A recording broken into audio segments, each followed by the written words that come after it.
The Biden admin cancels massive oil drilling projects in both the Gulf of Mexico and Alaska.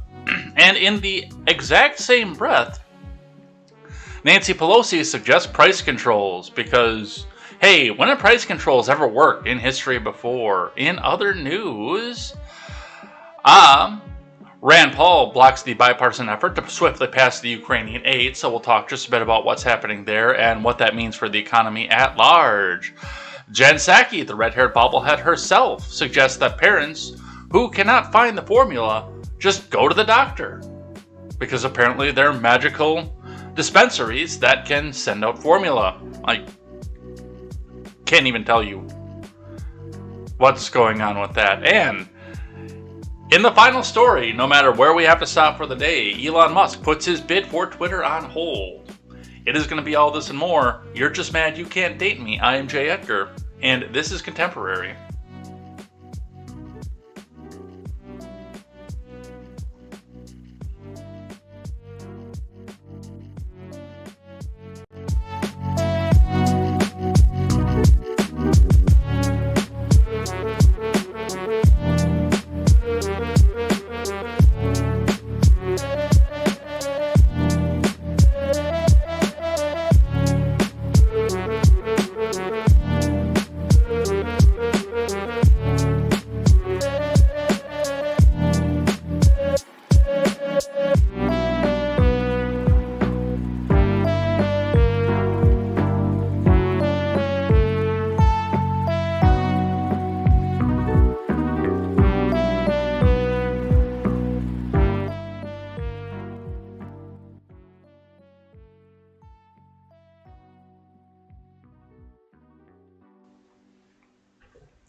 What a day, what a day if you're a person who follows the news. And if you don't follow the news, I'm not sure why you're here. You might not have a really good time, but come join me in a journey with following some of the news and some of the crazy shit that's happened over the past couple days. My name is Jay Edgar. This is Contemporary, and It just keeps getting weirder and weirder as they go. And all these little sagas that they keep doing over and over again, just, it's like they do something stupid. And then you have to challenge them like, hey, I don't think you can do something even stupider. And then they go back and do something even stupider. So we're going to go down through all this. The Musk thing, that is weird. And of course, that's going to set a whole bunch of people on a victory lap. But see, he never intended to buy Twitter. He was just trying to he's trying to make the markets. He's trying to make himself rich. I don't think that's what he's doing. I think he's actually looking at the fact that this might not be worth what he's asking for. And he might try to drop the price. But, you know, we'll see what happens. We'll see what goes with that. I still think he's intent on doing it. But he's one of those where you can never predict his next move. But let's get into it. Let's get started. I don't have the title or the website cards up there just because we are, again, so crammed up on news here right now. But do make sure you go check out the Daily Ignoramus, the Breakdown with Breckenhoff, the Already Conservative, and the Porch Boys. Let's get into the finance and let's go. All right, starting off with the Dow, which closed yesterday at 31,730, which jumped up at the end of the day. But as you can see, as we look at the 52-week low, it hit yet another 52-week low throughout the day yesterday. And I'm just, out of curiosity, what happens if the industrial average hits a new 52-week low every day for a week? Because if they do it again today, they've hit a new 52-week low every day for a week. Although it does look like the futures are jumping back up. There may be some honkity-honk on that as well. But that actually also might be coming from the Twitter deal suspension, because as Musk and Twitter have been talking back and forth with each other throughout the past few weeks, that has been putting a major boon and a major weight on the tech sector. So we'll see what happens with that, where that goes. Looking in at your Bitcoin, Bitcoin has had a positive day over the past day, coming back up to $30,466 and 70 US cents a coin. For those of you who did buy the dip, congratulations, you got a little bit of money. It's nothing to write home about, obviously, but I do hope that some of you were able to take advantage of some of this here and get yourself away from the US fiat currency and gold. Who needs any of that? No, seriously though, with the Bitcoin, again, I understand people have highly volatile views on the Bitcoin, but it is a very, very good indicator of where the economy is going to go, or where it is at a more present state, because of how liquid it is. And it was that safe investment that Soccer Mom America could still get behind it. Ooh, I'm so edgy. I dabbled in a little bit of Bitcoin. Oh man, I need to go buy diapers and food for the kids. Well, I guess I'll sell off the Bitcoin before I go into the stock portfolio. So, whether you love it or hate it, it is a good indicator to see where the cash flow is going to go, especially among Middle America. So we will continue to watch this. Looking in at your gas prices across the Madison area, we do not see a 4 here, which is the first time in a few days. We do see a $3.98 at the Moblin Portage, but otherwise it is steady $3.95 across the Madison area for a gallon of gas, which hopefully means that some of this came back down from what I filled up for, or not even filled up for, because the debit card limit, what I put $75 in for a couple days ago. So that's what we see coming up of that. Let's see what IBD has to say. Let's grab some live chat here, see what everybody's doing. Ooh, we got a full show today. And a reminder at this point, because we do have 10 people watching already, that today is the day that we check in with the live chat at the end. I have the names of everybody who chatted written down over here, so everybody on this list will get a special thank you at the bottom of the show. And after we get done with that, we'll look through some of your live chats today, and if it is sufficiently stupid, bigoted, spicy, hateful, or otherwise, it will raise the intellectual level of the show and must get read on the air. So do your worst. There are some obvious Susan baits that obviously won't get read, but for the most part, you guys know how to walk that line right between Susan bait and actual spice. So I trust you guys. Bring some friends in too, by the way. All right, let's read from IBD. Dow futures rebound. Twitter plunges after Elon Musk says deal is on hold. From Scott Latonin. Dow futures chased tech issues higher Friday after the stock market indices dug into new correction lows Thursday before a mixed close. Twitter stock plunged after Elon placed his $44 billion purchase of the social media platform on hold due to questions regarding the number of fake accounts. Early Friday, Musk tweeted, "Twitter deal temporarily on hold pending details supporting calculation that spam/fake accounts do indeed represent less than 5% of users." Linking to a Reuters story, Twitter stock crumbled nearly 14%. Meanwhile, electric vehicle Tesla giant raced nearly 7% higher on Friday morning. Elsewhere, the Dow tech leaders Apple and Microsoft traded up 1.9% and 1.7% respectively in today's stock market. As the market correction attempts to find a bottom, Dow leaders Chevron and Merck, along with Cheniere Energy, Eli Lilly, ExxonMobil, and Northrop Grumman, are among IBD's top stocks to watch for Friday. Dude, and even with Rand putting this on hold, this is still most likely going to go through this big aid package. But, I mean, of course, Northrop Grumman is one of your top stocks to watch for Friday because they're right on the cusp of getting several $1 billion. They're not going to get the whole $40 billion package, but they're right on the cusp of getting several $1 billion from the federal government in Ukrainian aid. Of course you want to watch them. I can't believe that Raytheon is not on there with them. Eli Lilly and Microsoft are IBD leaderboard stocks. Exxon and Merck were featured in this week's Stocks Nearby Zone column. Eli Lilly was Wednesday's stock of the day. On the futures, before Friday's open, Dow futures moved up 0.8% versus fair value. S&P futures rose 1.2%. NASDAQ advanced 1.8% in morning trade. Remember, overnight action in Dow futures and elsewhere doesn't necessarily translate into actual trading in the next regular stock market session. Among the ETFs, NASDAQ tracker Invesco QQQ rallied 1.8%. The SPDR S&P 500 gained 1.2%. The 10-year yield is back up. The 10-year yield jumped to 2.9% Friday morning. The 10-year yield declined for a fourth straight session Thursday to 2.81. Despite another elevated inflation number, on Monday the 10-year Treasury yield traded as high as 3.16%, its highest level since November of 2018. Meanwhile, U.S. oil prices gained 0.4%, with Texas Intermediate crude trading just above 106 per barrel.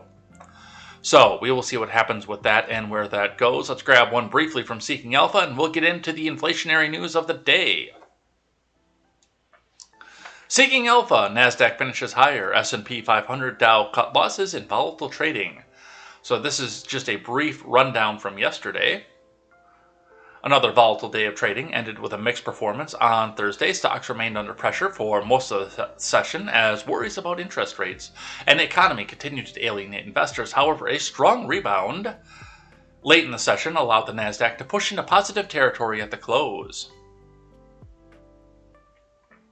During the day, the S&P reached its lowest level in 15 months, touching an intraday low at 3858.87. The NASDAQ finished 0.1% higher. The S&P ended 0.1% down, and the Dow closed 0.3% down. Thanks to a late-day rally, honk honk, the NASDAQ eked out a thin gain of 6.73 points, closing the session at 11,370.96. The S&P significantly trimmed its intraday losses, but still posted a decline of 5.1 points on the day. As a result, the index finished at 3930.08. The Dow dropped 103.81 points to conclude trading at 31,730.30. 6 of the 11 S&P sectors finished higher, but most market segments ended the day within sight of an unchanged mark. Infotech and utilities were the only sectors that moved more than 1% on the session, with both dropping a little more than 1.1%. Rates fell a little further after April's PPI rose 0.5% as expected. The core rate rose 0.4%, lower than forecast. The annual headline rise dropped to 11%, but was above expectations. We saw the 2-year decline to 2.56%. And some review on what happened with the wholesalers, but we'll be talking about that in a dedicated article. So that's what we're seeing of finance for the day. Let's move in and see what happened in the news of the day. Starting with your wholesale inflation report, as mentioned, from CNBC. Wholesale inflation rose 11% in April as producer prices keep accelerating. from Jeff Cox. Prices at the wholesale level accelerated further in April, part of a broader inflation problem persisting through the U.S. economy. The Bureau of Labor Statistics reported on Thursday the Producer Price Index, which tracks how much manufacturer gets for products at their initial sale, rose 0.5% on the month and 11% from a year ago. A decrease from the record 11.5% in March that was revised upward 0.3 percentage points. Excluding food and energy and trade services, core PPI rose 0.6% in April and 6.9% from a year ago, the latter declined from a 7.1% last month. Both monthly increases were exactly in line with Dow Jones estimates. Headline PPI rose 1.6% in March, while core was up 0.9%. Those numbers came the day after the BLS reported that consumer prices for goods and services in the marketplace rose 8.3% from a year ago, down from 8.5% in March, but still indicative of the worst inflation the U.S. has seen since the early 1980s. A separate economic report Thursday showed that jobless claims totaled 203,000 for the week ending on May 7th, an increase of 1,000 from the previous period. That was above the Dow Jones estimate for 194,000. Continuing claims fell, however, dropping by 44,000 to 1.343 million, the lowest count since January 3rd of 1970. I would love to see actually, how much of that is, again, people going back into the workforce versus how much of that is people dropping out of the workforce and going on to the chronically unemployed, going off the labor force participation.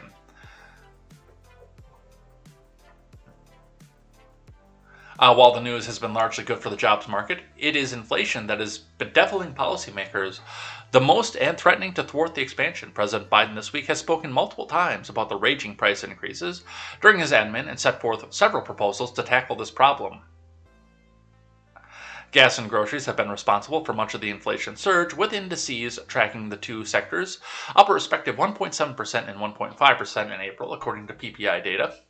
Auto prices, particularly for used vehicles, have also been a major inflation component. No, they haven't. And the PPI index for motor vehicles and equipment increased 0.8% on the month. The gas index fell 3.2% during April when prices at the pump eased. However, the trend has since reversed, with gas prices back around record highs. They were briefly above record highs. And that is going to affect how your inflation report goes for the month of May.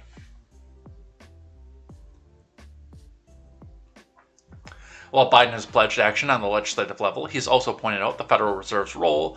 The Fed last week approved a 0.5 percentage point increase in its benchmark interest rate, the second increase this year, with more expected to come. While inflation has likely passed the peak in the U.S., it has gained considerable momentum over the last 2 years and is likely to close 2022 well above the Federal Reserve's 2% objective, said Bill Adams, chief economist for Comerica Bank. The Fed will want to see clearer evidence that the inflation is cooling and higher interest rates are slowing demand before they start thinking about the endpoint of the current rate hike cycle. So,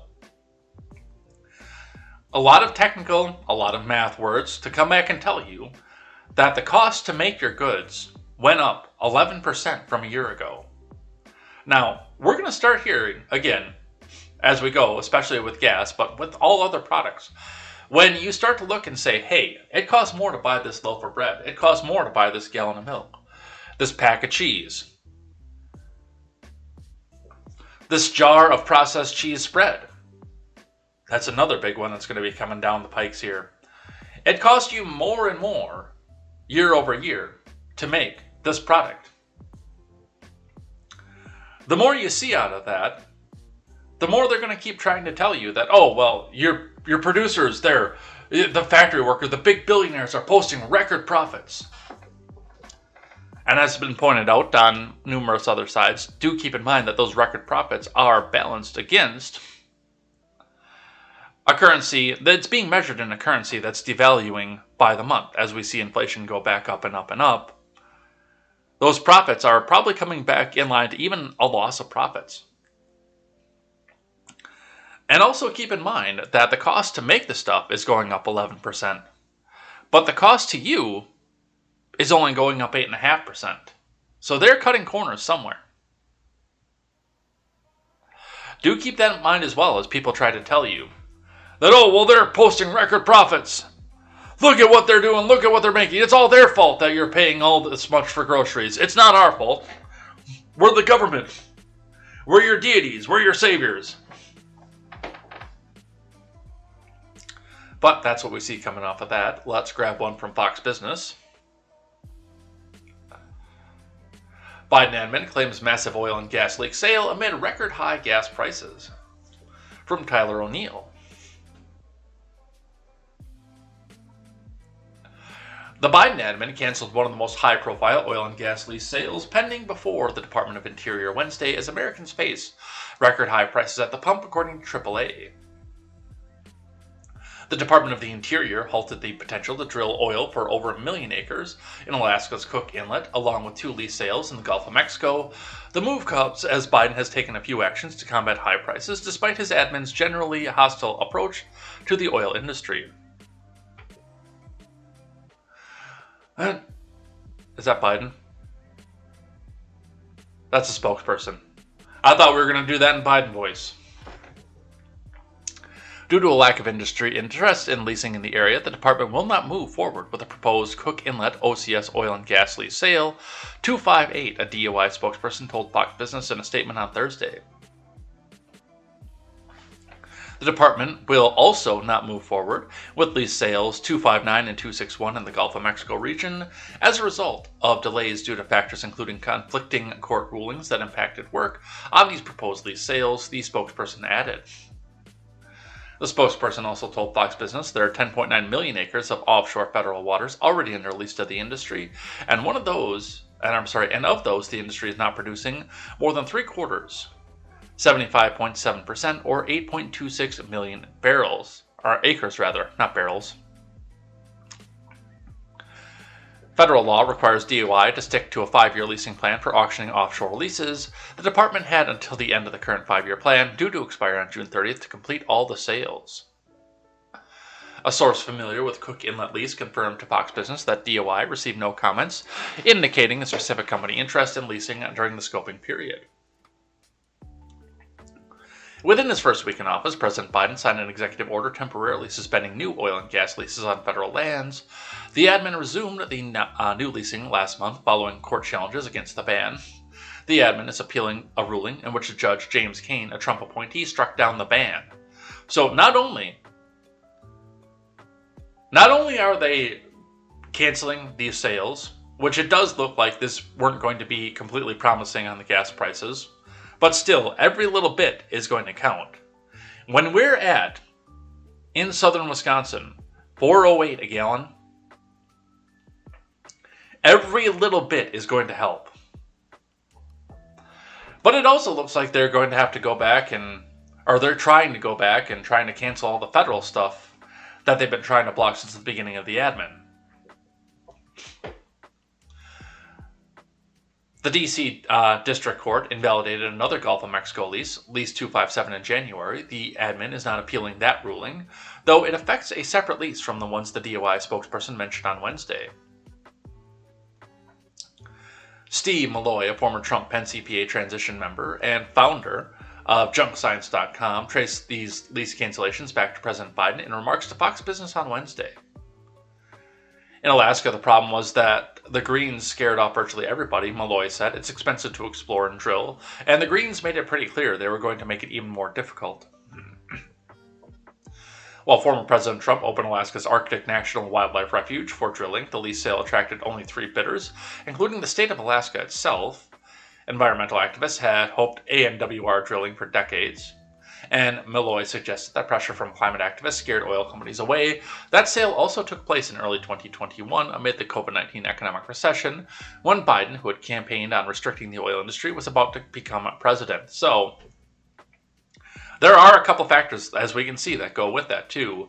And one that's not mentioned on top of everything else we see with this is the fact that getting your equipment up there, that's an undertaking. Like, you can get on a plane, your backpack, your checked luggage. You can get on a plane and go in there and prospect out and say, boys, there's oil up here in these hills. You can do that. But the equipment, the raw materials to make the equipment, the drills, some of the personnel, all have to go up through the Yukon by a truck. And that's a lot of fuel to get back up there. So to go to Alaska, well, we all know that there's a lot of oil there, is an undertaking. And if you don't think you're going to get a return on investment there because either the environmental activists are going to shut you down or potentially go and vandalize your equipment, or you think the next president's going to go back and shut it down, those are all things that's why it says it only has 3 bidders. Because those are all factors that have to come into something like that.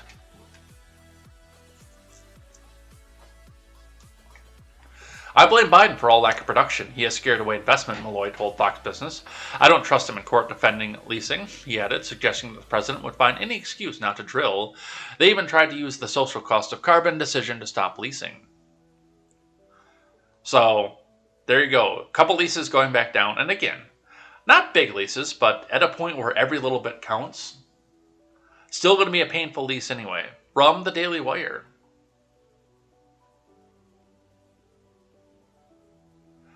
Pelosi pushes Democrat bill that would give Biden power to control gas prices.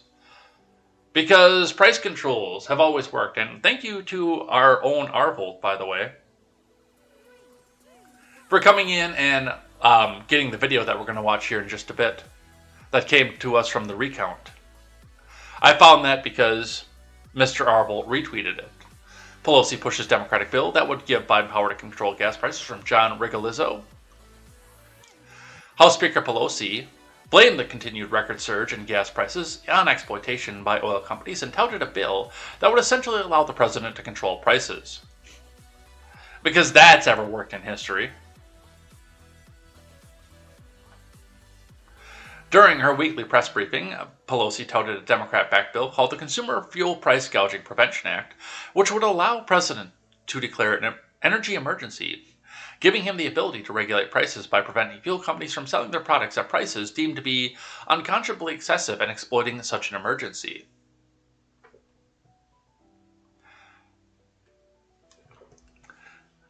Let's see. I think this is what was said in the video. Yes, that is what was said in the video. So let's watch the video. Instead of listening to her quote, let's watch the video here.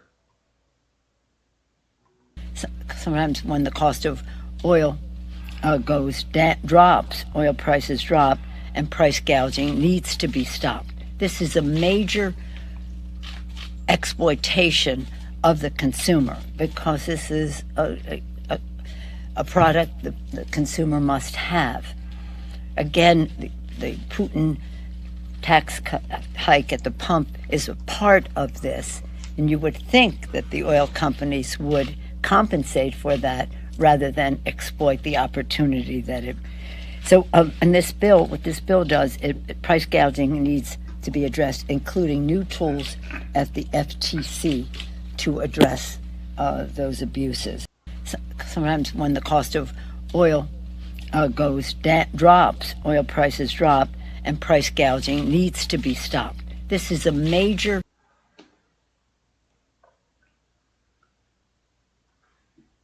Well, first off, it seems very clear that she has no idea what she's talking about with this. But there again, and this is all pretty much a symbolic move at this point. Price gouging, especially on energy, is already illegal. Number one, there is only a certain percentage above what they have cost that they can sell for. Because it is a captive market. Pelosi goes on and says, next week on the floor at the House, we have another piece of lowering costs for American people legislation. Pelosi said. House Democrats, led by Kim Schreier and the California Congresswoman Katie Porter, introduced the Consumer Fuel Price Gouging Prevention Act. Is this still a quote? It is. Well, families are struggling to pay higher prices at the pump, oil and gas companies are recording record profits, with the 7 largest oil companies announcing buybacks that could total $41 billion this year alone. Again and again, we see gas prices rise. Sometimes when the cost of oil drops, oil prices drop, and price gouging needs to be stopped. This is a major exploitation of the consumer because this is a product that the consumer must have. In spite of the fact that your party has done everything in their power to stop the consumer from using that product.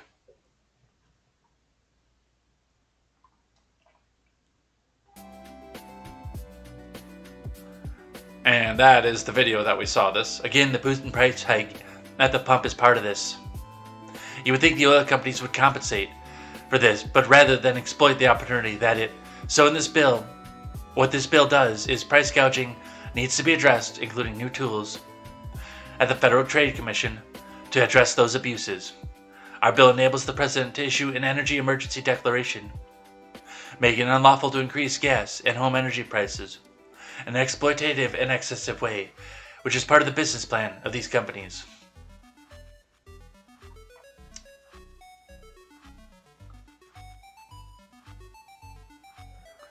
The bill authorizes the President to declare an energy emergency anywhere within the U.S. and use federal powers to regulate prices to combat it. The President may issue an energy emergency proclamation for any area within the jurisdiction of the U.S. within 1 week of a reasonably foreseeable emergency for a period of up to 30 days, the bill states. These proclamations can be renewed for consecutive periods during the emergency, the bill states. It shall be unlawful for any person to sell consumer fuel at a wholesale or retail at a price that is unconscionably excessive and indicates the seller is exploiting the circumstances related to an energy emergency to increase prices unreasonably. Once again, just like we said with the abortion bill yesterday, very vague language that they can jump in and use at a moment's notice for, let's say, a swing state that might be teetering Republican coming up into the midterms. Hey, you're exploiting people in Wisconsin, people in Pennsylvania, people in Arizona. We need you to lower those gas prices right now, damn it. Violations of the order will be treated as an unfair or deceptive trade practice and enforced by the FTC. The bill instructs the FTC to prioritize sellers with the wholesale or retail sales of more than $500 million annually for enforcement.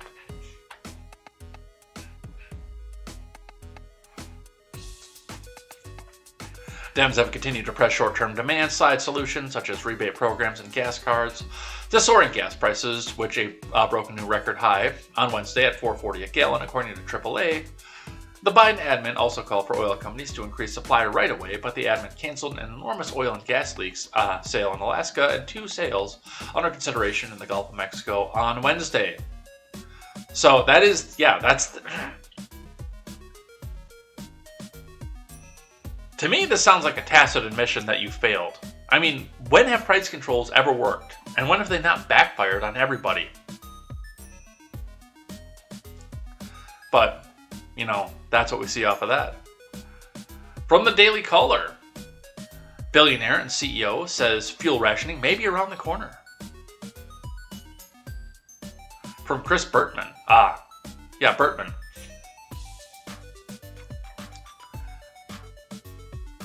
The CEO of United Refining Company, John Katzimatidis, said Wednesday that the East Coast may experience diesel rationing and shortages in the summer, Bloomberg reported. I wouldn't be surprised to see diesel being rationed in the East Coast this summer, said Katzimatidis. During a phone interview, the outlet reported, right now inventories are low and we may see shortages in the coming months. Katzimatidis claimed that there won't be a shortage of regular gasoline, but prices would soar to record highs. Drivers will pay the highest gasoline prices ever paid for Memorial Day, Katzimatidis said. National inventory levels are reportedly at a 17-year low. After President Biden's ban on Russian oil imports in March, fuel stockpiles on the East Coast, however, have reached their lowest in 32 years, according to the outlet. The East Coast has been experiencing fuel issues with fuel supplies far back as 2019, following an explosion at Philadelphia Energy Solutions, which permanently closed the refinery. The hacking organization known as DarkSide was accused of using a ransomware attack against Colonial Pipeline in 2021, which supplied 45% of the oil used by the East Coast. East Coast fuel prices for regular gasoline surged to an average of $4.23.7, which is $1.37.4 higher than last year, according to a Monday update. The U.S. Energy Information Admin. Diesel fuel prices have reached a record $5.97 on the East Coast, a $2.74.7 increase from last year. You want to see why your prices are going up? It is right there.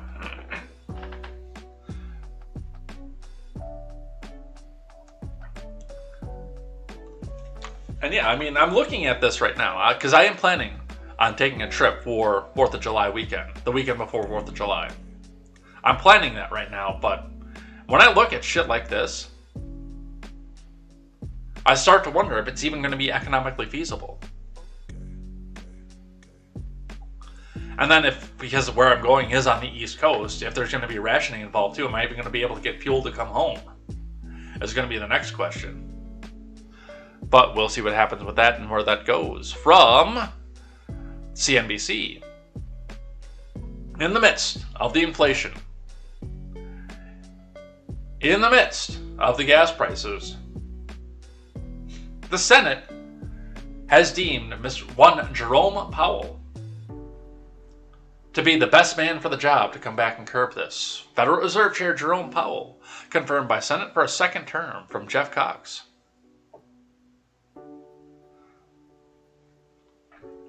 As he and his colleagues engage in a bruising inflation battle, Federal Reserve Chair Jerome Powell found out Thursday that he will be serving another term. The Senate voted 80-19 to give Powell a second four-year run at the central bank's helm, ending a long-delayed vote that has been stewing since President Brandon's nominated the 69-year-old former investment banker back in November. Delays have come as senators deliberated with other nominees Biden had made for the central bank. Sarah Raskin withdrew her name following controversy over her appointment. And yes, that is Jamie Raskin's wife, by the way. While Lisa Cook and Philip Jefferson were only recently confirmed as governors. Chairman Powell's leadership has helped spur economic growth while preserving the best capitalized banking system in American history. Patrick Toomey, the ranking Republican on the Senate Banking Committee, said in a statement, I don't know about that. I think he had a lot of help for his first term. I'm not going to deny the fact that he made that he had a really good economy for the first term that he was in office, that he was the chairman for this. I'm not going to deny that, but I think he had some help. Notably, deregulation in the private sector, which allowed the private sector to come back out and thrive and build one of the best job market economies out there.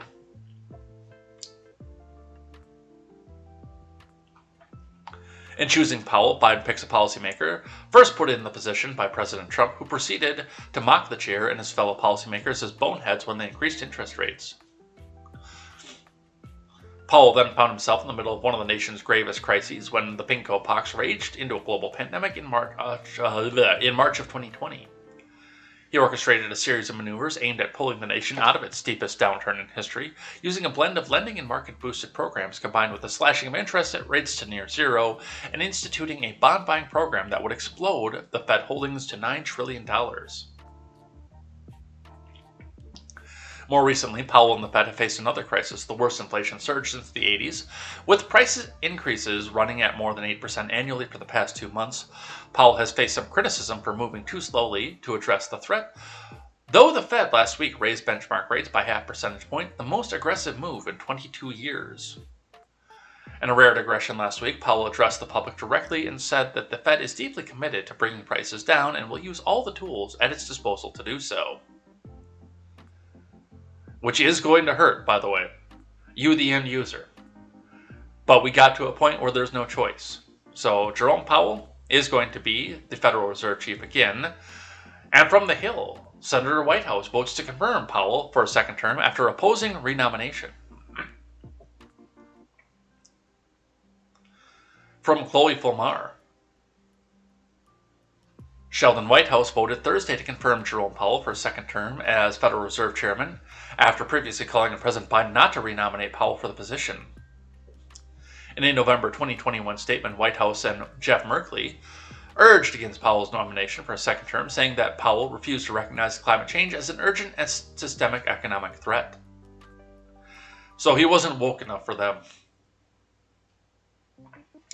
During his tenure, Chair Powell first ignored climate change and then resisted calls for the Fed to use its tools to fight it, arguing that climate change is really an issue that is assigned to lots of other government agencies, not so much the Fed, wrote Whitehouse and Merkel. However, Whitehouse ultimately voted to confirm Powell as chairman, parting ways with Merkley, who voted against Powell's confirmation. The two also differed in their votes on the Federal Reserve Chair's first nomination for his role in 2018, with Whitehouse voting yes and Merkley voting no. So he's not going to use the central bank to kill industry and combat climate change, so he must be stopped. Except the Rhode Island senator changed his mind.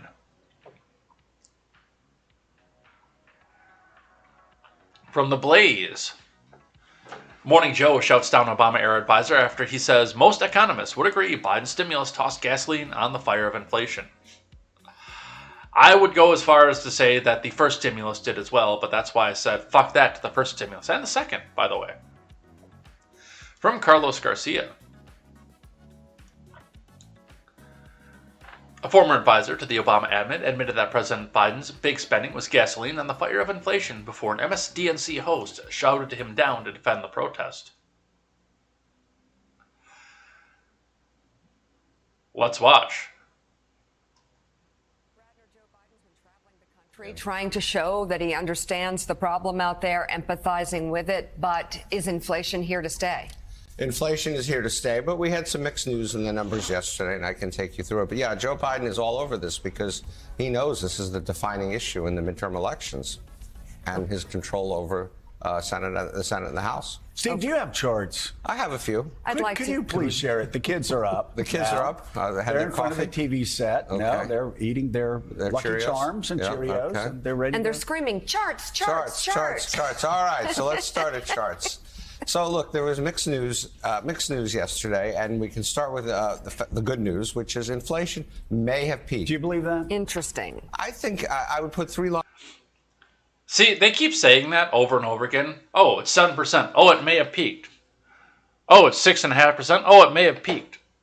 Oh, it's 7.5%. Oh, it may have peaked.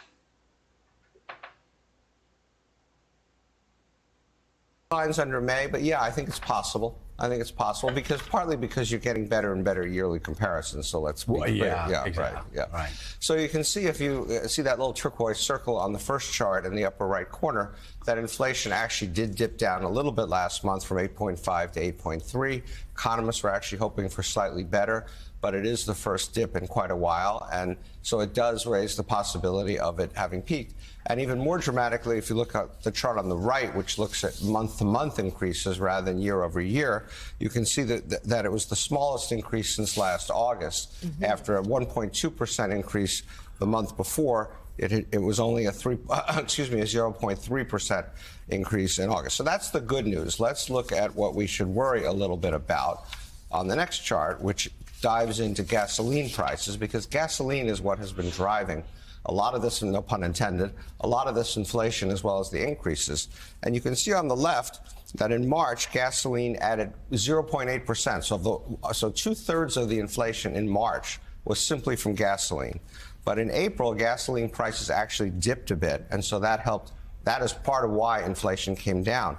If you take gasoline out of the equation, which are the next two bars toward the middle of this of the screen, you can see that without gasoline, the CPI was up 0.4%. But gas prices have gone back up, right? That's we're going to come to that. Okay. 0.4 versus 0.6. If you look on the right, you can see that exactly Joe's point, that when the April survey was taken, gasoline had kind of dipped down for a little while. It's now back up, as I heard Willie say earlier, $4.40 a gallon. a new high. I was actually in California earlier this week, and without even needing to go to the gas station, but just driving along, and you see $6.50 gasoline on gas station after gas station after gas station. California's a special situation. Wait, are you saying Did you pump you your don't own pump gas? your gas? I'm sorry. You don't pump your gas? Tell me what. I didn't on this particular day. Usually I do. Usually I do. Did you go and inspect the gas being pumped for you and look at the prices? You don't. You just have to drive down a street and you just see it's like a poster in front of you every step of the way. Usually it's just schmothers. Everything. Yeah. But he does have at least one as high as ours, and you can see the UK, Canada, and so on. Now the Europe it's too much for gas. We're soon paying a lot of money for groceries. It makes Oh my God! So looking at your last chart. So apparently we're not going to get to see him get shouted down. So let's look into this a little bit more.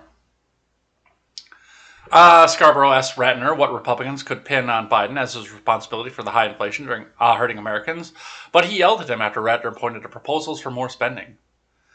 Well, you had the $1.9 trillion American Rescue Plan, which was passed earlier in his admin, which handed out a bunch of stimulus checks. Ratner replied.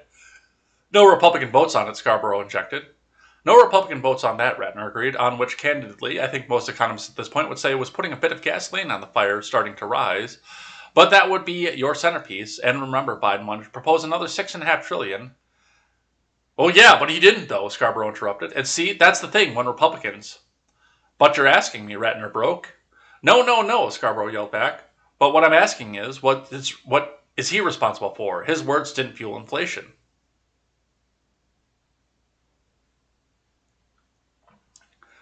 I actually kind of want to see if we can find that. Is there going on with policies that have led to this inflation? I know it's a lie, but if I'm a Republican candidate and I'm campaigning, and I say, okay, Steve, I want to tell the truth on the campaign trail, unlike all my other Republican brothers and sisters, I blame Biden for as it relates to as it relates to inflation. And I'm asking that question because let's get real here, okay? You and Larry Summers were warning the Biden administration to stop spending money. You were warning Democrats to stop spending money. And you guys were just absolutely trashed by other economists. I won't use their names, but they're the same people that said for 20 years there's such thing as a free lunch. And you said, no, the chickens are going to come home to roost. So that being said, do you point to the...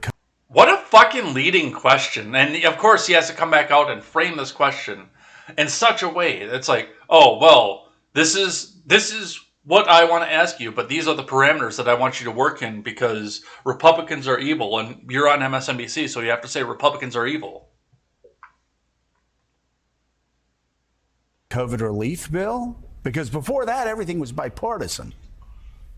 Yeah, look, I think you would basically say that Biden wanted to spend us into inflation. You had the $1.9 trillion American Rescue Plan, which was passed early in his administration, which handed out a bunch of stimulus checks. No Republican votes on that. No Republican votes on that. And which, candidly, I think most economists at this point would say was putting a bit of gasoline on a fire that was starting to rage. But that would be your centerpiece. And then, remember, Biden wanted to propose another $6.5 trillion. Yeah, but he didn't, though. And see, that's the thing. When Republicans start talking about that. No. But what I'm asking, what is he responsible for? His words didn't fuel inflation. So that $1.9 trillion bill.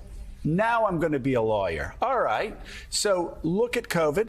Look at the $2 trillion on the sidelines. Look at the war. Look at the increased energy prices. Look at the supply chain chaos.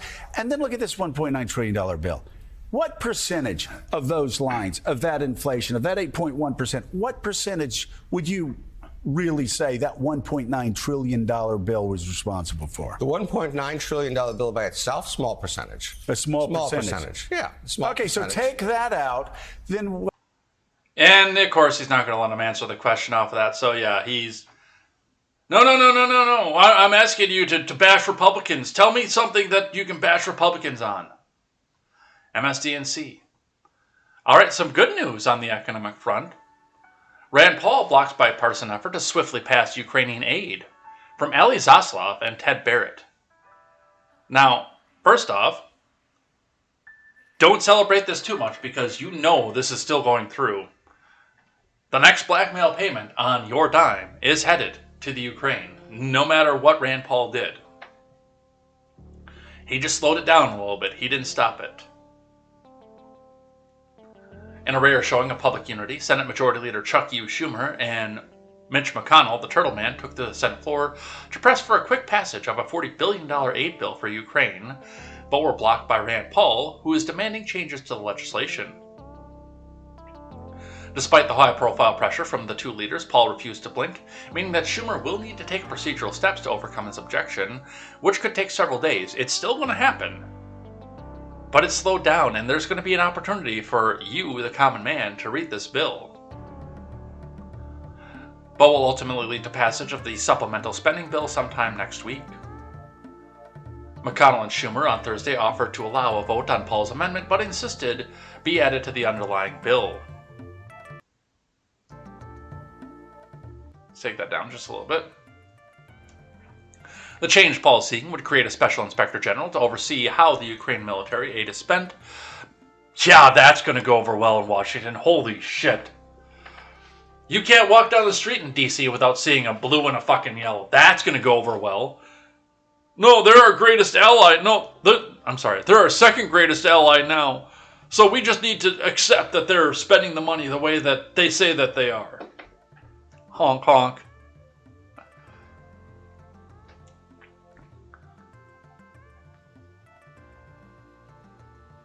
Members from both parties broadly agree with that notion, but forcing a change to the bill at this stage would be very time-consuming and would slow getting the needed aid to Ukraine. The package is ready to go, Schumer said. The vast majority of senators on both sides of the aisle want it. Now there's only one thing holding us back. The junior senator from Kentucky is preventing swift passage of the Ukraine aid because he wants to add the last minute his own changes directly into the bill. His change is strongly opposed by many members of both parties. We should vote on Senator Paul's amendment, and then we should pass the supplemental, and we should do it today, McConnell added. My oath of office is the U.S. Constitution, not any foreign nation, and no matter how sympathetic is the cause, my oath of office is to national security of the United States of America, Paul said in his remarks before objecting to moving the swift passage of the bill. We cannot save the Ukraine by dooming the U.S. economy. Schumer responded that it's clear the junior senator from Kentucky's remarks that he doesn't want to aid Ukraine. Well, neither do I. That is not the case for the overwhelming majority here, Schumer said. I'm sorry, that's Schumer. Again, we will accomplish with his actions here today to delay that aid, not stop it. Also Thursday, Paul blocked passage of a bill designed to protect federal judges and their families from potential threats by keeping their personal information, such as home addresses, vehicle information, and other personally identifiable material from databases and other public records. That's interesting. The bill was created after the assault on the home of New Jersey federal judge Esther Salas, whose son Daniel was shot and killed by an angry lawyer who appeared before her in court. Man, you remember that story? That was fucking wild. Paul said he didn't oppose the legislation, but wanted it to be expanded to include members of Congress and therefore blocked from the bill from being passed by unanimous consent. So, good on him. Again, slowed down, not stopped. That's still coming out of your taxes.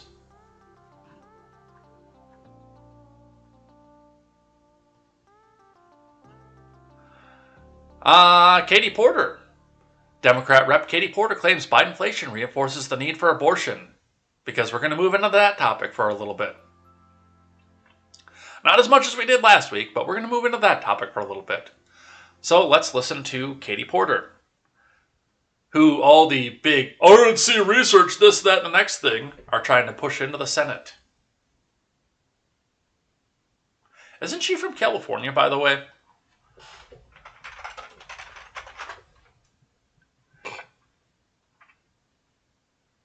Yes, Orange County. So I wonder which one, I don't know which one's up for re-election, but which one are they trying to kick out? Because they have two Dem senators. I don't know. Let's listen to her, though. President Biden has said Jesus that Christ, that's inflation is the number one priority for the Biden White House to try to get under control right now. As you're out there in California talking to constituents during this re-election year for Congress, how does inflation compare to this newly important, in the sense of the Supreme Court decision pending, abortion issue? How do those two issues compare? Well, I don't think they compare. I think they actually reinforce each other. So the fact that things like inflation can happen and it can become more expensive to feed your kids and to fuel your car is exactly why people need to be able to be in charge of how many mouths they're going to have to feed. So I think the fact that we're seeing this jump in expenses, that we're seeing people having to pay more in the grocery store, pay more at the pump, pay more for housing, is a reason that people are saying, I need to be able to make my own decisions about when and if to start a family. So I don't think we're going to see them. I don't think it's like about comparing them or contrasting them. I think they reinforce for people just how big of a responsibility it is to take care of a family. We're not mice. There aren't going to be the resources to take care of the kids, so we eat them. That's actually how mice do it, mice and rats. We're not mice. That's demonic. Holy shit. All right, from the Washington Post, where democracy goes to die in darkness. As Roe v. Wade repeal looms, video game industry stays mostly silent. From Nathan Grayson and Shannon Liao. In the wake of the leaked draft Supreme Court... Breathe. Exercise the tongue. Try again. In the wake of a leaked draft Supreme Court opinion. Nailed it. Essentially confirmed that Roe v. Wade's days are numbered, most of the video game industry's biggest companies have remained conspicuously quiet, though not all. Shortly after Politico first reported the leaked Supreme Court draft on May 2nd, Sony purchased Destiny 2 studio, Bungie, published a statement in support of the reproductive rights, calling Roe v. Wade's demise a blow to freedom in America, and a direct attack on human rights, and prompting fans to donate reproductive rights-focused organizations. In the following days, indie developers and a handful of other studios, like Psychonauts 2 creator Double Fine and Guild Wars developer ArenaNet, published brief statements of their own. A handful of workers also told the Post that they would participate in a weeks-long Mother's Day strike aimed at protesting the potential overturn of Roe v. Wade, with permission from their companies to stop work this week. But the majority of the gaming's heaviest hitters appear to have kept both their mouths and their wallets closed. The silence is especially conspicuous following the industry's near unilateral support for BLM in the wake of George Floyd's murder and anti-Asian hate as a result of the pinko-pox pandemic. Which the people who were in support of BLM were the ones a lot of the times perpetrating... I can't say that on YouTube, never mind. As a result of the pinko-pox pandemic, in both of the cases, many big companies released statements, donated to charitable causes, updated internal policies, and added in-game features to allow the players to express their support.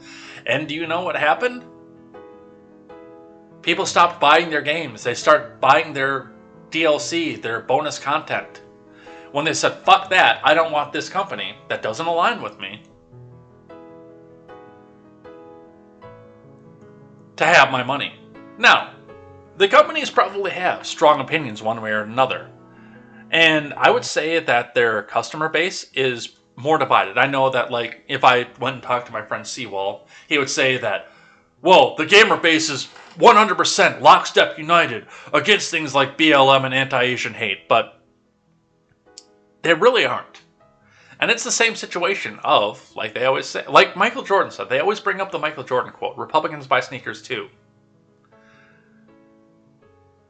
They can't pander to one and expect the other side not to get pissed off, especially in something like this. Especially as something as divisive as what we've seen the Roe v. Wade thing do. Because they're going to lose a large chunk of their customer base either way. And they got their lesson taught to them when they took one side on the BLM thing. The reason they're keeping their mouth shut over the Roe versus Wade thing is because they learn from what happened during BLM.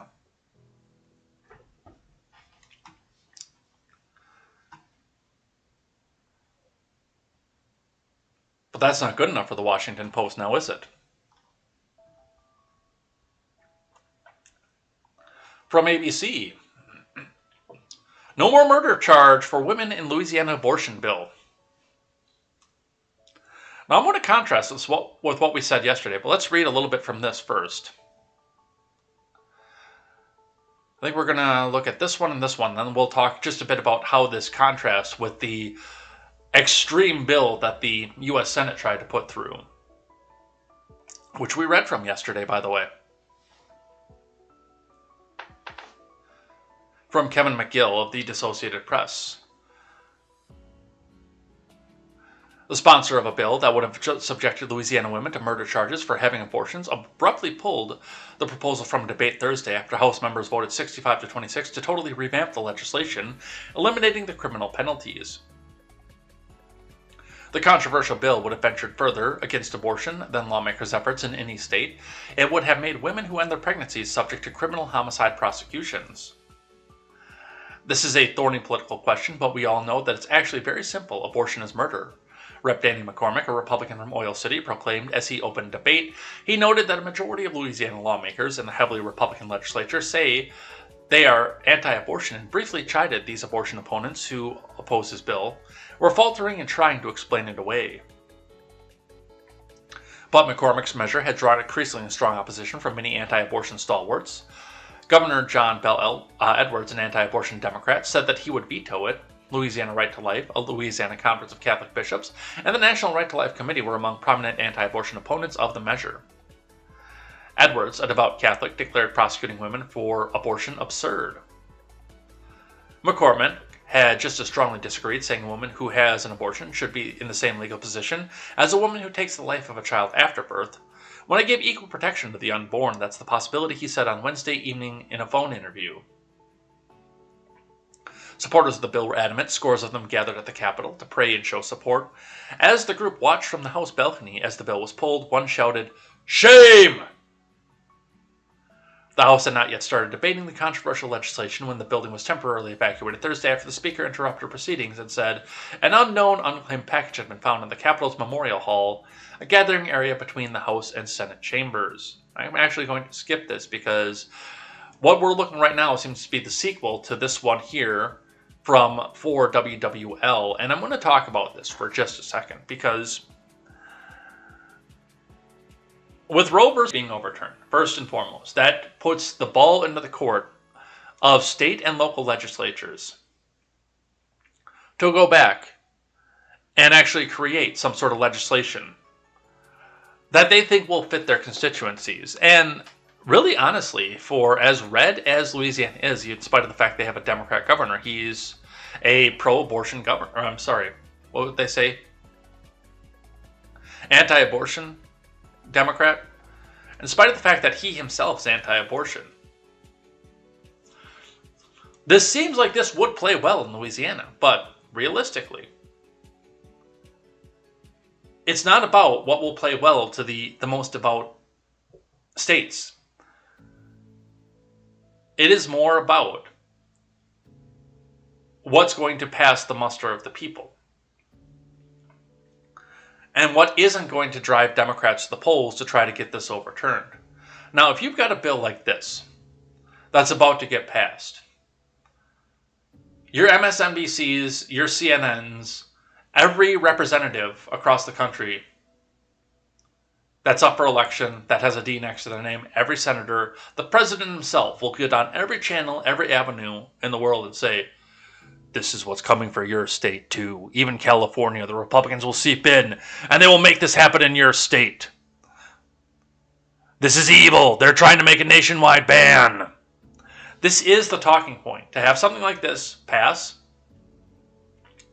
is the talking point. And by the way, in spite of the fact that now they're trying to come out and say that there was never a vaccine mandate because it got shut down, remember? So there never was one. There was never a policy for this.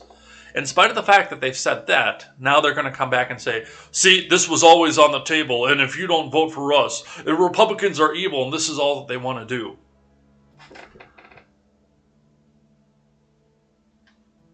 Because they can't grasp that everything around the country would not be in lockstep. And right now we're looking at a case of two very, very, very, very, very big extremes on the abortion argument. One extreme is what we saw when we read the Senate bill that ultimately got shut down, the Protecting Women's Health Act, which was so extreme that this was basically abortion up to the moment of birth. For any reason, and if you try to oppose it at all, private citizen, government entity, government official, etc., you can be sued 3 times over by the provider, by the person seeking the abortion, and the AG. And to the far other extreme, if you have an abortion for any reason, you are a murderer, you'll be prosecuted as a murderer, and so will the doctor that performs it. Now, my personal views aside, because I do have very strong views on the way that this goes. My personal views aside, I understand that my personal views do not reflect the views of the nation, and the nation is somewhere in between the two. I think they're leaning a little bit closer to this side, but they're somewhere in between these two extremes that we've seen. I would say they're probably right about here. Have an arbitrary limit somewhere as to when the viability begins, and after that point, don't do it.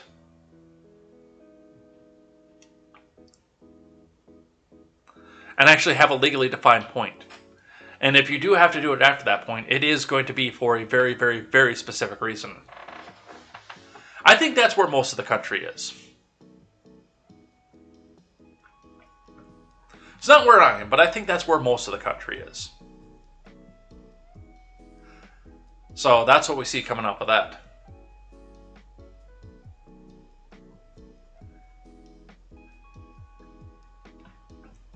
From the Blaze, pro-choice caucus disseminates abortion messaging that categorizes the word choice as harmful language. From Alex Nitzberg. The House Pro-Choice Caucus disseminated an abortion messaging guide to Democrats that lists the term choice under the category of harmful language, while listing the word decision under the heading of helpful language. Boy, this is some 1984 shit, isn't it?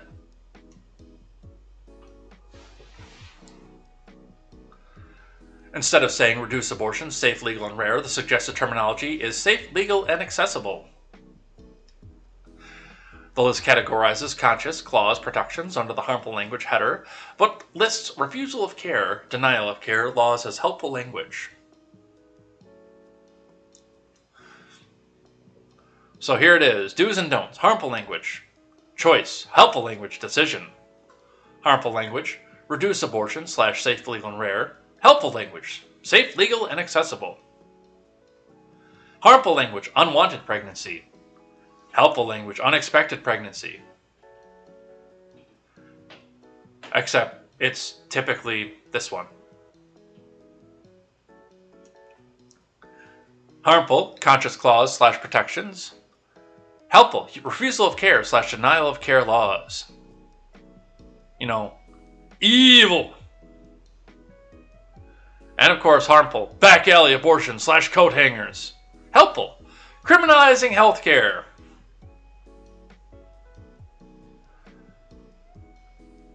There's your Newspeak chart right there.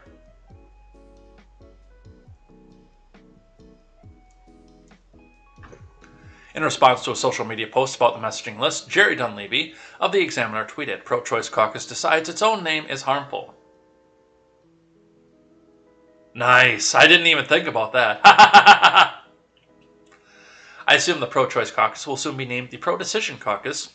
If we're talking language changes, maybe just stop the euphemism game and name yourself the Pro-Abortion Caucus, or even more accurate, be the Pro-Dismembering and Poisoning Children Caucus, tweeted Noah Brandt, Director of Government Affairs at the pro-life organization Live Action.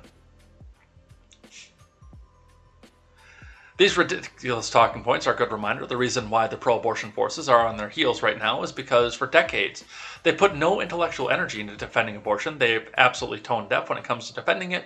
Mark Hemingway of Real Clear Investigations tweeted, and that's true because they thought that they would just be able to keep judges in, keep the slim majority Democrat in the Supreme Court for the rest of time. And if they did slip and falter it, they'd just be able to go and honk into the Senate and get the court expanded to eliminate any sort of... And they never have to go back and defend it. They actually believe this, so they never put any effort into it. Other than telling you that if you vote for even one Republican representative, that is going to be the end of Roe versus Wade forever. From the Daily Wire. Back to the Salem witch trial. CNN trots out Alito classmate from 50 years ago to attack him on air. It sounds to me, because I did pre-read this article. I don't usually do that, but I did pre-read this one. It sounds to me like she was pretty fucking eager for this too. I'm not gonna lie. CNN brought out Susan Squire, who graduated from Princeton with Samuel Alito 50 years ago, to attack the conservative justice over his recently leaked early decision draft. The draft, which indicated the Supreme Court might be poised to overturn two landmark abortion rulings, Roe and Casey, has sparked outrage among Democrats and left-leaning pundits and has led to protests at the court and the private homes of individual justices. Squire, now a professor at Penn State, said that she had been so angry that she helped organize a group letter signed by herself and some of the women in Alito's graduating class, attacking her former classmate, when she joined anchor John Berman on CNN's New Day to discuss the draft that she claimed had left her stunned and angry. I mean, I've read a lot of medical history going back for doing literature and medicine, and his is like the greatest hits of misogyny, she said. He doesn't consider the context, and this man was a historian at Princeton. He was a double major in history and poli-sci, but it is as if he doesn't believe history actually involves a record of things changing. Instead, it is history as, let's go back to the Salem witch trials. It makes me so angry.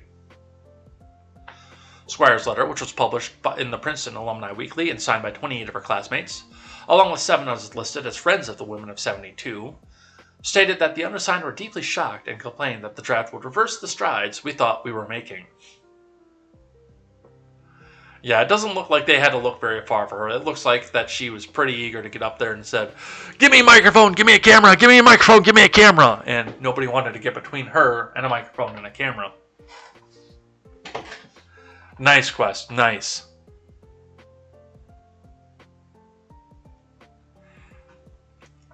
The baby formula news. Red-haired bobblehead decides to weigh in on this from the post-millennial. Bobblehead suggests that parents who can't find baby formula should call a doctor. Since you said it was a public health question, which agency should that question be directed to? Just the very practical, immediate question of if you can't find formula and you need it for your baby to eat, what should they be doing? We would certainly encourage any parent who has concerns about their child's health or well-being to call their doctor or pediatrician. Since you said So what, are they just magical dispensaries that will have the formula? Does that mean that the medical industry or possibly the government is hoarding this stuff? Let's read from the Daily Wire. Bobblehead claims White House is on top of baby formula shortage, but hoarding is an enormous problem. Oh, good. They came with the receipts. You know what we're going to do? We're just going to watch the video. On the formula shortage, just 2 quick ones. You said that this has been something that's been in the works for several months, mostly through the FDA. When was the first time the president was briefed on the shortage? I'm not going to get into internal briefings. He's been made aware of it through the process, and there's been steps. This week? It would have been, yes. O'Keefe pressed again, asking whether anyone had considered invoking the Defense Production Act, and once more whether Biden has been apprised of the situation. It wasn't like this suddenly popped up. I'll comment on that. Has there been any consideration of using the Defense Production Act? There are a range of options, including that under consideration, Ed, but I would note the issue here is that a manufacturer was taken offline because they did not produce a safe baby formula. So what we're doing here at this point in time is working with other manufacturers who can produce safe baby formula, and we've had success in increasing their productivity over the last 4 weeks, and we're going to continue to work on that. Which, and interestingly enough, she says it's Ed O'Keefe rather says it's not like this just popped up, which is true. But as I pointed out when we first heard about it over here, this has actually been going on for a while, and I have been hearing kind of grumblings about this on local news stations and news outlets, and in various local outlets around the country, that this has been it's been a nuisance. It hasn't been a major problem, but it's interesting that this first came up as a national news story the week after we spent an entire week screaming at each other at the top of our lungs about whether or not it's right to murder a baby. He would have known about this before this week. It wasn't like this suddenly popped up. This has been something the administration has been working on for some time now. Fox News correspondent Jackie Heinrich continuing the same vein, noting a whistleblower had come forward last October to warn the FDA. It does seem like we should have seen this coming. Maybe the FDA could have done more on the baby formula shortage, she said. The whistleblower used to work at the Sturgis plant and warned the FDA top official about safety concerns in October, but they didn't interview that whistleblower until December. The inspection wasn't until January 31st. Let's watch. Quick follow-ups on baby formula, and I want to get to something else. It does seem like we should have seen this coming, that maybe the FDA could have done more on the baby formula shortage. The whistleblower who used to work at that Sturgis plant warned the FDA top officials about safety concerns in October, but they didn't interview that whistleblower until December. The inspection wasn't until January 31st. The recall happened February 17th. So is that timeline acceptable to the White House? And if not, what is the White House doing to correct that at the FDA? I'm sure there will be plenty of time to take a look at if there are any issues that could have been improved here. I don't have any specific analysis of that at this moment in time. What I will note is that there has been work ongoing on this for months. That's how we increase the supply and how we're able to, increase the sales based on the month of April overall. But there's more that needs to be done. Clearly, we don't want any parent to fear about not being able to provide formula to their child. And as I noted at the top, the president is, leaving no stone unturned in addressing this. So, according to this, and according to what the whistleblower said, there's been plenty of time to get on top of this. And yes, again, I understand that there have been supply chain issues. I understand there have been transport issues.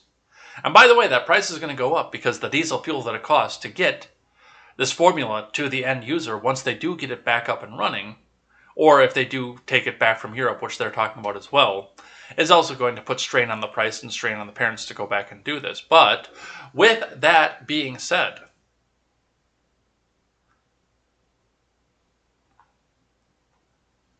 Newsweek reports Republicans' latest smear piece.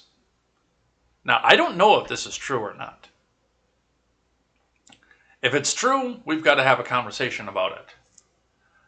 But I've not been able to find a green check verified confirmation of the fact that it's true. I've seen some conservative blogs come out and talk about it, but you know how I pick and choose my news. We do have to follow a certain standard on this program. But they're at least talking about it, which does make me a little bit suspicious about it. From Newsweek, Biden sent baby formula to border for immigrants, Republicans say. From Zoe Strazewski. Republicans are accusing President Biden of sending pallets of baby formula to warehouses at the U.S.-Mexico border for immigrants who crossed into the U.S., despite a nationwide shortage that's leaving many Americans increasingly desperate. I want to give you guys, because it looks like some of you guys are starting to take off, and I do want to make sure that you get the thank you and some of your live chat read. Because I don't want to go super late on this either, because I have been running late for work every day this week. Let's go to this Hill article, and that's where we're going to cut off for the day. We're going to do this Blaze article, this Hill article, and then this CNN article. We'll briefly touch on those three, and then we'll head out of here for the day. Let's see. Republicans are accusing President Biden of sending pallets of baby formula to warehouses at the U.S.-Mexico border for immigrants who cross into the U.S. despite a nationwide shortage that's leaving many Americans increasingly desperate.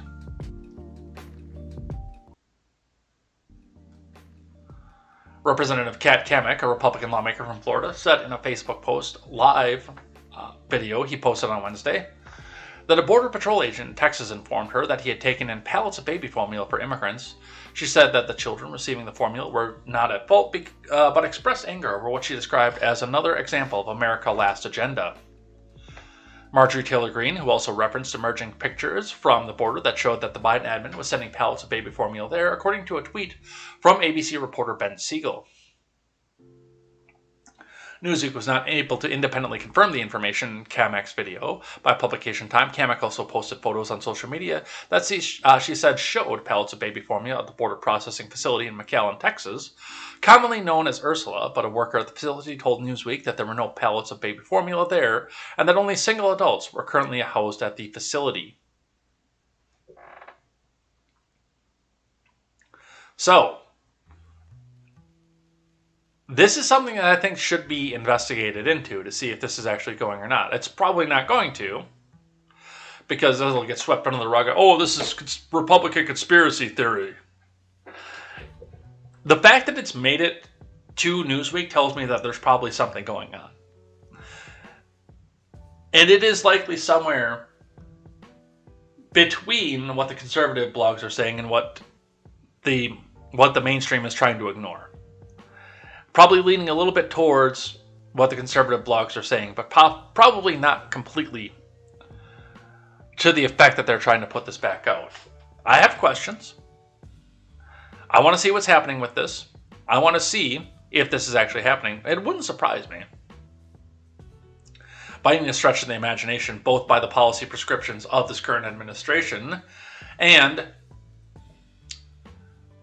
the humanitarian side of what they try to do at the border for the children. But that's what we see coming up with that.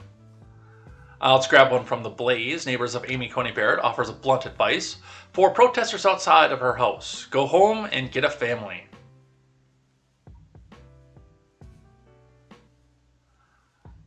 Let's just listen, because we know what's happening out there. We've watched the red rope stuff here. Let's listen to what this guy spoke with one of Justice Barrett's neighbors. He says protesters should go home and get a family. So, sir, you're a neighbor of the justices, or of Justice Amy Coney Barrett, correct? I am. And how do you feel about the protesters coming to your neighborhood? It's none of their business. Why are they here? Do you think it's inappropriate for them to protest in front of the house? Of course it is. Do they have the right to protest, or should they be going somewhere else? Yeah, they have the right to protest, but not in front of someone's house. Mm-hmm. They live here. This is where she lives. Mm-hmm. Absolutely. So, do you have anything to say to the protesters? Just what I just said. They shouldn't be doing this. Go home and get a family. Based. Holy fuck, that's based. This may be the confirmation of terminal Blonde's disease as well. From The Hill.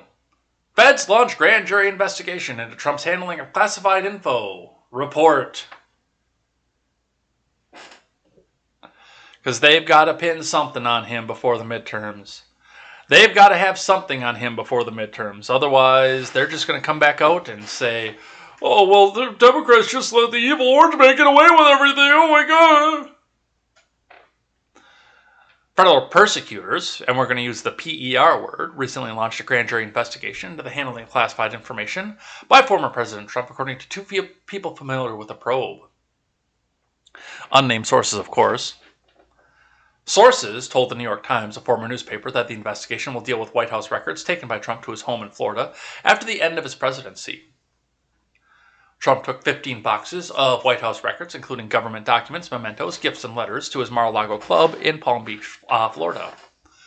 The National Archives learned of the location of the records in January, prompting the current investigation by persecutors after archivists found documents holding classified national security information.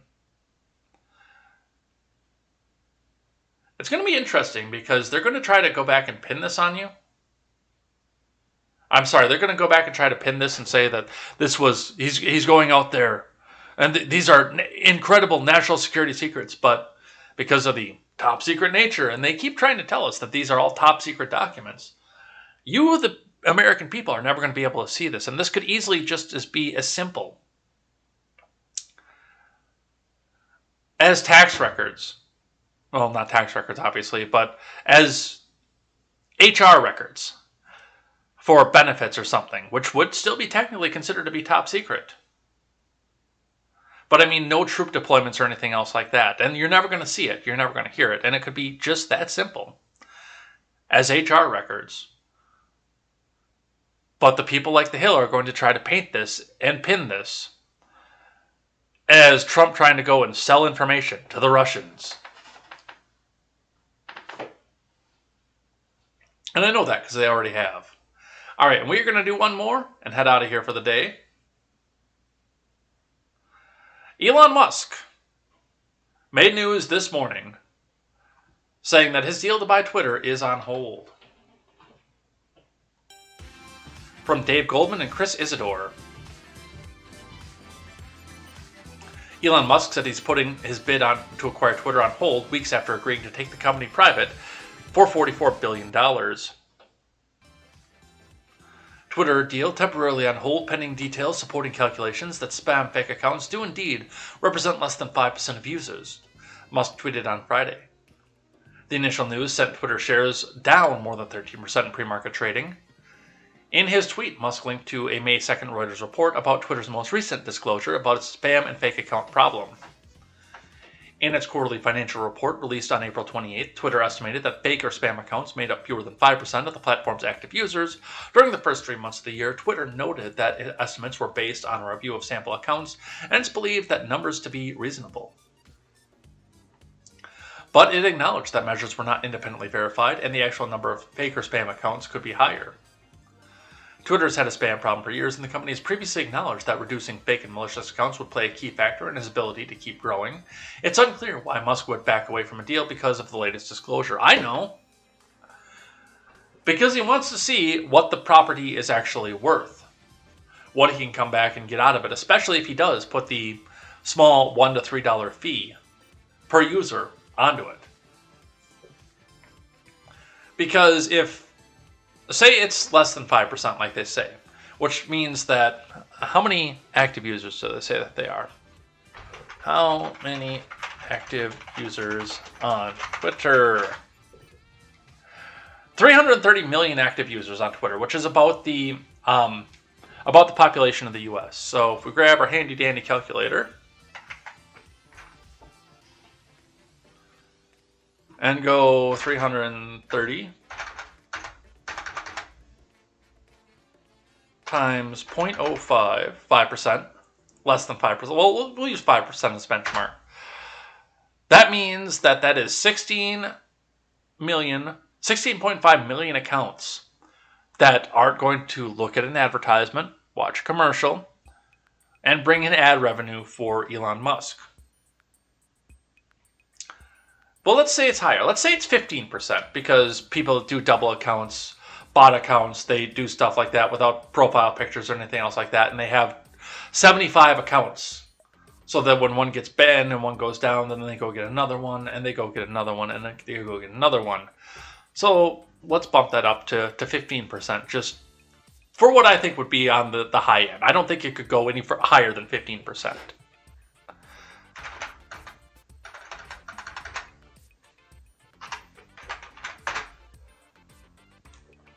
That's almost 50 million accounts that aren't making Elon any money. Which means that the $44 billion is probably way the fuck overpriced. Especially if 50 million out of 330 million are going to be gone because they're spam, bot, or fake accounts. That brings your user base down to 270 million. And your audience down to 270 million essentially too. And again, that's on the high end. I don't think it can go any higher than that. I know a lot of people are right now saying that he's backing out of this because he realized that he can't afford it. that he's realizing that he's going to get sued into oblivion if he does it, that he's going to do this, that he's going to do that, that he's going to be fined into oblivion. No. I think he's going on a price check, if you will. All right, let's do live chat for the day. So you guys have been busy today. And I did, and again, we wanted to make sure we got out of here a little bit earlier than we usually do, because I do want to make sure that we get to see, everybody gets to hear their name get read, even if I don't think we're going to get all the way back to the beginning of this, because you guys have been busy. Oh, maybe we have. Will be. So we're going to start here. We're going to read some of this here. Life to the Max is here. Morning, J. Edgar. Ron Helton says, morning, J. Edgar, and fellow Edheads. With the AOC sticker, Silent Caster is here. Good morning. Frank Frijoles with the vaccinated Kool-Aid Man. I like that one. And Silent Caster says, spice? Never heard of it. No, we want to have some spice out of this. We definitely do. And we'll mark it here. And if we start to see that bar moving up a little bit, we'll come back and read this. But let's look back at the week. It's been a slow week, and I'm happy to see numbers in the double digits again. So thank you guys for telling a friend and getting some more people in here. Let's see what kind of spice you have this past week. Monday gave us Quest Fanning. Set of a Cantus Bear was here. R-Volt 24. Chilaga 1984. A Gaines P was here. Jopper 9 joined us briefly. MK Ultra. Nephilim Ninja Nibiru. Randy Crush Saga. And Ron Helton were all here yesterday. And again, for the most part this week, a little bit of a slow week. Tuesday was the slowest week I think we've had since we started the show. Tuesday brought us Quest Fanning, R-Volt 24, Randy Crush Saga, KTZed, and Chilaga. Wednesday, our chatters were Ron Helton, Nephilim Ninja Nibiru, Quest Fanning, Randy Crush Saga, R-Volt, Highleaf, and Chilaga. And yesterday, Quest Fanning, Set of a Cantus Bear joined us again, Randy Crush Saga, R-Volt, Chilaga, Highleaf, and Ron Helton. All right, let's see if we can't get kicked off YouTube today. They're talking about Frank's sticker. Ron, stop teasing me with new stickers. Which of mine do I have to delete? I have 20 already. I might grab that one, just for the hell of it. Frank has got some epic fucking stickers, I gotta say that. The Cheechmar and Blunt sticker. The Black Flag that he stole from Spartan. I still like that one. Silent Caster says, the answer to inflation is to print more money, clearly. Laundry soap is the big one I personally noticed. That's actually not bad around here. I've seen a slight increase, but it's not as bad as other things.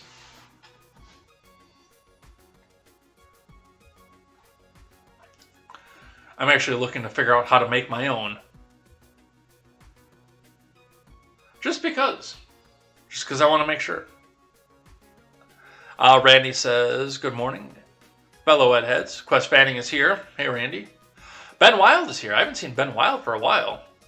Yukon and trucks, boats and hoes. What's the diff? Nice. Arvold. Welcome in. Missed you, degenerates. We missed you too, Ben Wild. Life to the Max. My Rigalizzo. Ben Wild says, it's hanging like your grandpa freeballing on a public beach. And yes, I will say that out loud. Ron says, politician, create the problem, blame somebody else. Yep, we are not voting our way out of this insanity. Ben Wild says, the person that sold her makeup is abusing an elder. It's hard to believe California keeps electing that corrupt hag. Katie Porter, everybody. Everybody loves Katie.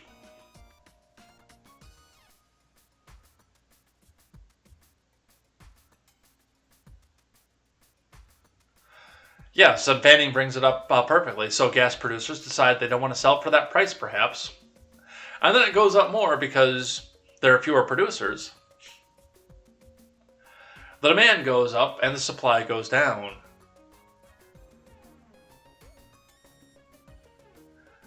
Randy, she fumbled over Putin tax and price hike.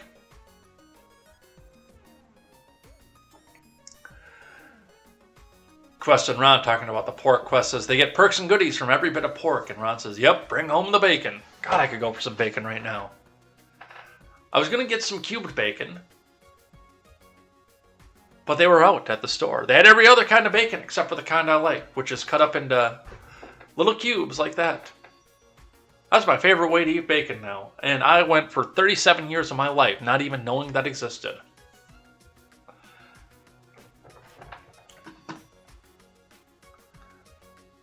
Ben Wild says, you all have to realize how fucking useless the government is when they start talking about EV farm equipment, and you all fucking know that you're going to put a charging station in the middle of a fucking cornfield so you can charge a combine every 4 hours.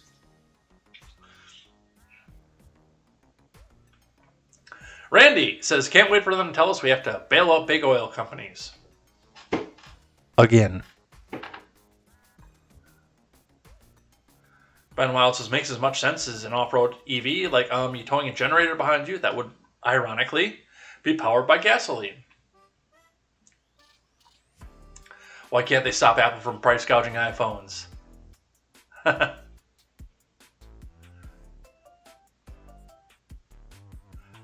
Ben Wild says that we need price controls on exotic dancers. Ain't no lap dance to Limp Bizkit worth $50.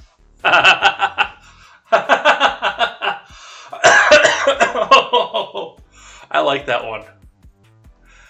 You coming to Maryland? No, I actually won't be that far east, that far north. If I can get the time off, which I do have to put in for today yet. I will be headed back to Georgia because I got invited to a 4th of July celebration in the greater Atlanta area all the way back at Christmas.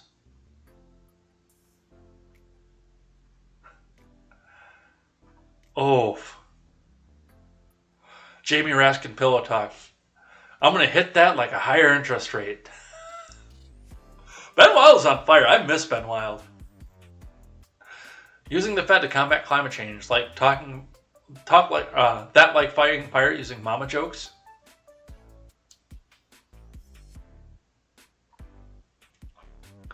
Ben says Joey Poopy Pants is full of gas, actually, so her be all like, you fucking peasants.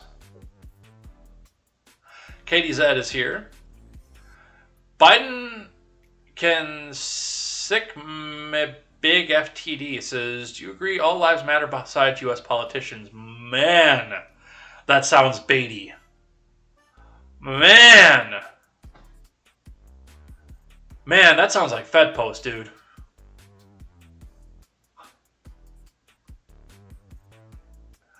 Ben says, look at our president shaking hands with people that aren't there. KTZed says, they opened a Black Rifle Coffee in my town, and I remember that I hated them, but I can't remember why. It's because they turned their back on Rittenhouse, is why most people turn their back on them. That's why I turned my back on them.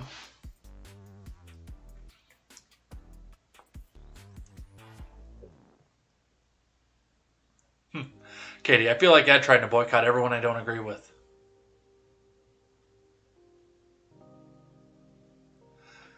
Ben says, Kamala will be sitting around. Where's my kickback? I was told there'd be kickbacks, you motherfuckers. I want my cut.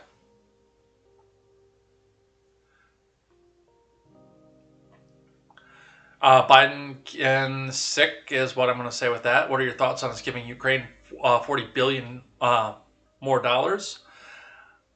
My thought on that is very simple. We don't have the money. We are printing money into an insane inflationary rate in this country. And furthermore, this is the big one, regular monthly payments on a specified date every month that are increasing in value. I have not seen a pattern like that for a long time that didn't involve certain Italian gentlemen from Chicago, and I'm not going to say any more than that. I'm just saying, there seems to be a familiar pattern with this. Silence says, darn it, Rand Paul, how dare you think about economics? KTZed is pro-Russia. I am anti both of them, because I think they both suck. Oh, Ron says, they exploit vets and shame them for not buying their urine-soaked coffee. Silent Satcaster. We need to think about Ukraine first, before our own citizens. Boy, Ron Helton is really on fire against the Black Rifle guys because they're woke bastards. They denounced the Proud Boys and basically the MAGA movement. Do we have to listen to Katie Porter? Yes. Ben Wild says, well, Orange County explains a lot. They abort a lot of brain cells at birth. KTZed asks you if you've heard the good news of repealing the 19th. I'm still on board with the 16th before the 19th. Because the 16th, I think, caused all of our problems.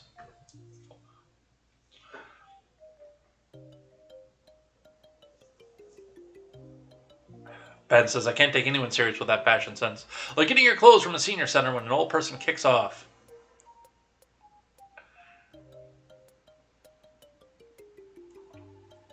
Hey, Mario is pro-choice, says Ben Wild. He chooses pizza and shrooms. Remember, man, Ben Wild's on fire today. He's been saving this up for months. Remember, people, wear your mask, abort your babies, and play Angry Birds, and get vaxxed. I mean, the NBA only lost like a third of its value being woke. What could go wrong? Silent Caster says Republicans do kind of suck. Just Dems are far worse right now. Horatius, in with the spice, says Republicans are total cuck bitches, but still not as bad as Dems. Thank you, Horatius. Welcome in. Quest Fanning, the president of the Christine Blasey Ford fan club. I don't even remember who it was we were talking about for that. KTZed says the formula's at the border. I do need to see an independent confirmation of that, but I believe it. Before I report it, I need to have true green check verified confirmation of it. But personally, outside of what gets broadcast onto this, I do believe that. Ha! Nephilim. Get them on solid food already. They're just being a bunch of babies. That is good. I like that. Oh, I laughed harder at that than I probably should have. Reddy says, we drew it in crayon form last week. Ben says, every time Bobblehead talks about how a business operates, I want to vomit violently. Mad Cow Mark is here. It says, she was right the first time when she said our productivity is ramping up. They're controlling where baby formula goes. KTZed has a meeting starting. Thank you, KTZed. I'm actually getting ready to go to Deep Creek Lake and give the walleyes hell. Mad Cow Mark says baby formula in Australia is going to China.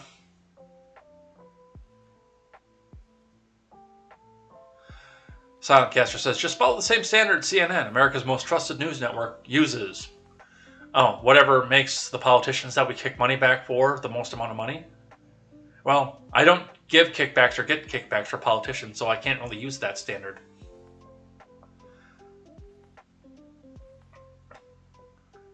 Carb says, doesn't explain why they kept the factories closed. I think they are doing a deep sanitizing of the factory here, but I know that they should probably go see if they can retrofit something else. And the thing with baby formula is because they are so sensitive that they do have to do a full sanitization and have to be held to higher standards than like a regular food processing plant, which I know is going to take time. I understand where some of the other issues are coming off of this behind this, but there is more going on to this than just what happened with that one bacterial infection that they found in the plant.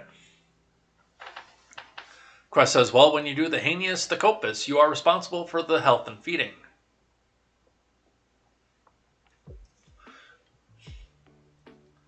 Banning says, adults with a hankering for baby formula.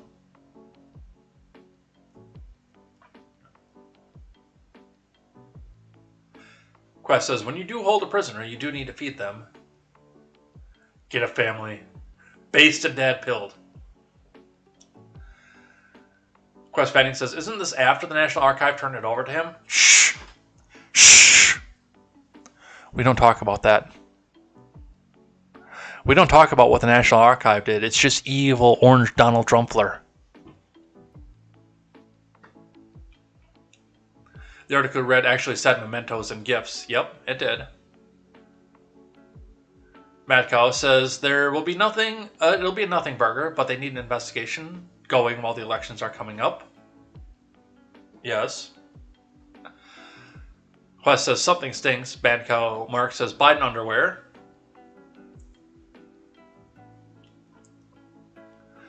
Horatio says, when I was part of protests in the past, we had to get a permit from the town or city council, and it had to be for a certain amount of time that they allowed. Of course, lipshits can do what they want. Quest says, that sounds like ban evasion, the worst of sins. $163 per user. Randy says, if he places a fee, we'll find out how many fake accounts there are. Yes, that's true. Ron had a funeral Tuesday. It took all day. Yeah, I saw your chat in there, and F in the chat for Ron's friend.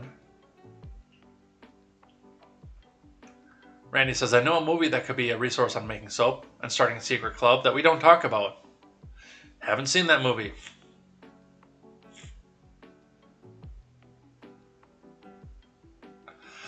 Ron says there's a YouTuber who announced that he's shutting down his logging business because he can't get them to pay more to make up for the higher fuel prices. MK Ultra is here. Welcome. It won't take many to shut down to make lumber too scarce or too high to buy.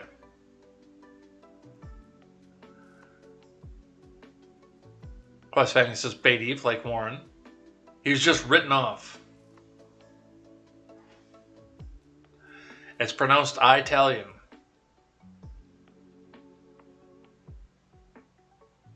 You see, Ukraine's president is now worth over $500 million. No, I did not see that. Interesting. Quest says, why would Biden say ultra mega when mega mega is such low-hanging fruit? And fanning through the F for Ron Helton with the tip of the hat, and we are done. Nice, busy live chat today. Thank you, guys. I always love to see it. I always love to see what you guys have to say about the news articles. And like I said, even though I don't read the chat on air throughout the week, I do read it. I get off here, I go to work, I do my work through the day, and I come home, and that's like the first thing I do. I come home, I make dinner, and then I sit down and I read the live chat from the day before. Or from the morning before, because, man, you guys come up with some crazy shit. And I love to see it. I actually laugh a lot, too, when I'm doing it. Alright, let's get out of here. It's about 9:30. I gotta go to work. Hopefully the heat broke today. Probably not, but hopefully. Where's my outro music? There it is.